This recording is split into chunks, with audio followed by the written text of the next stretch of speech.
Hi, I'm Dr. Wendy Bohan, and I'm an earthquake geologist. I'm going to start doing a series on the new Madrid seismic zone. And now I want to talk about the earthquake sequence that happened in the winter of 1811 and 1812. Now, I want you to understand that the magnitudes of these earthquakes are best guesses. We didn't actually have seismometers back in the 1800s, so modern researchers have to go back and use the accounts in newspapers and letters and journals and try and figure out exactly how hard the ground shook and where and estimate the magnitude from that. So now let's get into it. The earthquake sequence started in the early morning hours of December 16th, 1811. There was a magnitude 7.5 earthquake. That was followed a few hours later by a really large aftershock that was maybe even up to a magnitude 7.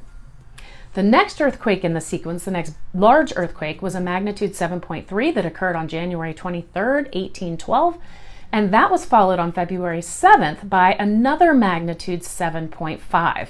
So these are enormous earthquakes, some of the largest earthquakes to occur east of the Rocky Mountains since the settlement of North America by European colonizers. So really enormous earthquakes, and they were felt over huge distances from Charleston, South Carolina down to New Orleans, Louisiana. This is not unexpected though. If you go check out my video, East Coast versus West Coast earthquakes, which I'll link in the comments, earthquakes on the East Coast are almost always felt over much broader distances than earthquakes on the West Coast because of the properties of the crust. But there was damage that was also done to structures. It was fairly minor, far away, but as far away as Cincinnati, Ohio, and also I have to check my notes, St. Louis, Missouri. So lots of things are happening, and the landscape was really impacted by these earthquakes. So there were landslides and bank failures all up and down the Mississippi River in Tennessee and Kentucky.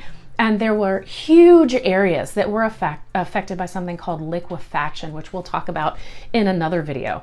The Mississippi River was profoundly affected. There were huge waves that were reported by boat captains because of seiche, or a standing wave in bodies of water. But those were like really, really huge waves. And at one point, the Mississippi River even flowed backwards for a hot minute. So parts of the fault went across the river. They uplifted the downstream section of the river, which caused the river to dam up. It couldn't flow uphill, right?